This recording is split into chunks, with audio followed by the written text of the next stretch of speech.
प्यार, शादी के बाद एक बेटे का जन्म। बेटे के 4 साल का होते ही माँ बाप की अनबन और फिर घर से निकली एक लाश। ये कहानी बेंगलुरु के एक प्रसिद्ध एआई इंजीनियर की है, जिसे जानने के बाद से ही हर कोई हैरान और परेशान है। अपनी पत्नी की प्रताड़ना से परेशान होकर अतुल सुभाष नाम के प्रसिद्ध इंजीनियर ने खुद की जान दे दी। लेकिन इस मौत के पहले जो उन्होंने वीडियो जारी किया, उसमें कई कहानियां वायरल हो रही हैं। ये कहानियां बेहद चौंकाने वाले दावे करती हैं। इनमें जहां पत्नी ने पति पर अननेचुरल सेक्स के आरोप लगाए, वहीं दहेज मांगने का भी आरोप लगाया था। पति इसकी सफाई देते देते थक गया और खुद को सही बताते बताते अंत में वो दुनिया से ही चल बसा। लेकिन उसने जो कहानी बयां की, वो सबको रुला गई।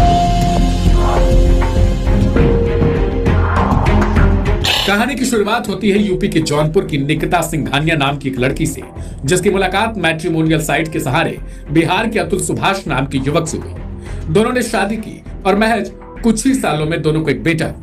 साल दर साल बढ़ने के बीच ही दोनों में अनबन शुरू हो गई और साल 2024 आते आते अतुल ने पत्नी निकिता से परेशान होकर अलग होने का फैसला लिया। लेकिन आरोप है कि पत्नी ने अपने मेंटेनेंस के नाम पर पैसे ऐंठने शुरू कर दिए थे। अपनी मौत से पहले अतुल ने 23 पन्नों का एक नोट लिखा। इसमें उन्होंने अपनी पत्नी, सास, साले और पत्नी के अंकल पर गंभीर आरोप लगाए। अपने वीडियो में अतुल ने बताया कि उन्हें और उनके परिवार को दहेज प्रताड़ना, हत्या की कोशिश, घरेलू हिंसा और अप्राकृतिक सेक्स जैसे फर्जी मामलों में फंसाकर परेशान किया गया।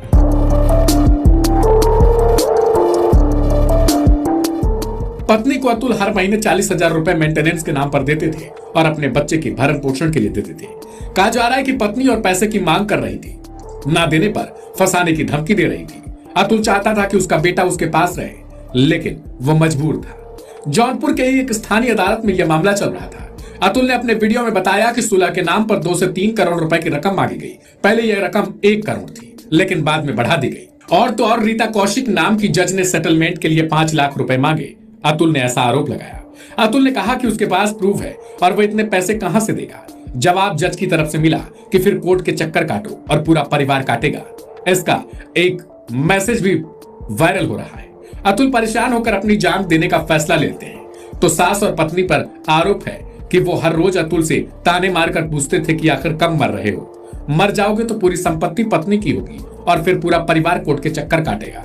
हालांकि अतुल के वकील ने जज के पैसे मांगने वाले बयान से किनारा कर लिया। नहीं, देखिए, न्यायालय पे अगर उन्होंने ऐसी कोई चीज कही है तो वह गलत है।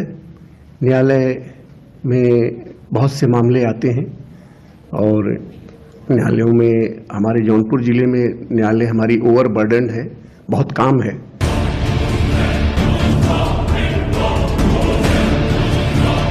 बहरहाल अतुल ने अपने अंतिम वीडियो में गुहार लगाई कि उसकी लाश के पास उसकी पत्नी को फटकने तक न दिया जाए और अगर इंसाफ ना मिले तो फिर उसकी अस्थियों को कोर्ट के सामने गटर में बहा दे।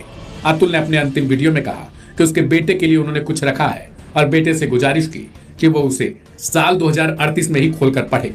अतुल ने अपने वीडियो में कहा कि उसके बेटे को उसके परिवार के हवाले कर दिया जाए, नहीं तो उसकी पत्नी उसे बिगाड़ देगी। अतुल ने अपने अंतिम वीडियो में महिलाओं द्वारा कानून के मिसयूज का मुद्दा उठाया, जिसे लेकर अब सोशल मीडिया प्लेटफॉर्म पर खूब बहस भी छिड़ी है। अतुल के माँ बाप का रो रो कर फिलहाल बुरा हाल है। अतुल के पिता प्रधानमंत्री से लेकर राष्ट्रपति तक से कार्रवाई के लिए गुहार लगा रहे हैं। हमारा बेटा हमको कहता था कि पापा हम जाते हैं कोर्ट में तो हमारे पास हमको जो है तो पूरा जस्टिस नहीं मिलता है। हर आदमी हमको जो है तो कानून व्यवस्था के अंतर्गत कोई काम नहीं होता है और ये नियम से चलने वाला, कानून से चलने वाला आदमी था, लेकिन ये कभी भी जो है तो वहाँ की कानून व्यवस्था को एकदम मानता था कि एकदम खत्म है। मार्च के महीना में वो गया था। मार्च के महीना के बाद जब आया ना तो कहा कि पापा वहाँ का जो मीडिएशन का जो जज है, चाहे जो भी लोग है, वकील है, चाहे जज है, जो भी है, वो वहाँ की कानून व्यवस्था जो लॉ है अपने भारत का, उस लॉ से नहीं चलता है। लोग उस लॉ को मानता ही नहीं है। जो ये बता रहा था कि इस धारा में ये लॉ होना चाहिए, तो वो उसको हाई कोर्ट के, सुप्रीम कोर्ट के लॉ को भी नहीं मानता था। उनको कुछ नहीं, उनको तो 40 बार बेंगलोर, कम से कम 40 बार गया होगा बेंगलोर से बड़ा जौनपुर, और माने इतनी धारा उस पर एक खत्म हो जाता था केस तो दूसरा लगा देती थी। इस बात के कारण जो है तो भीतर से फ्रस्ट्रेट था, लेकिन हम लोग को महसूस नहीं होने दिया कि क्या है नहीं है। एकाएक हम लोग को खबर गई है कि वो अपना पूरा मेल वगैरह हमारे छोटे लड़के को रात में किया है 1:30 बजे 2 बजे, हमारे पास 3 बजे उसका फोन आया है। उसके बाद हम लोग कैसे कैसे करके वहां से पटना आए हैं, एयरपोर्ट पटना से बेंगलोर पहुंचे 4 बजे शाम में। एकदम 100% सच है, 100% सच है।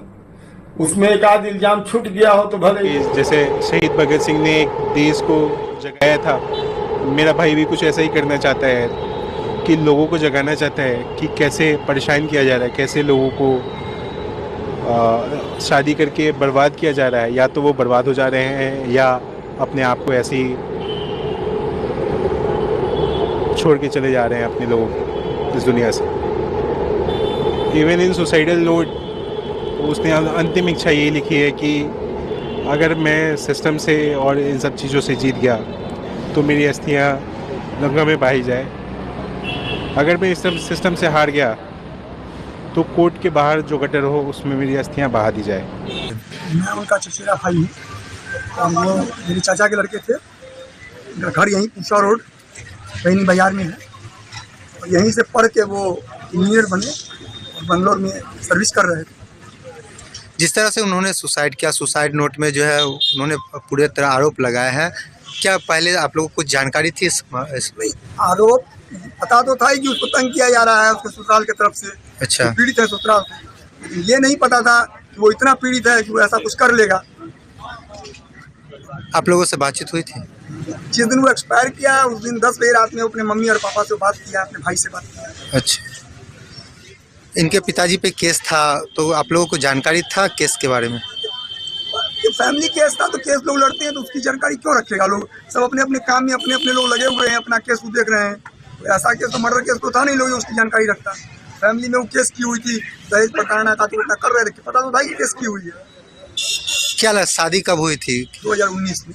मेरे बच्चा को इंसाफ दिलवा दीजिए, बस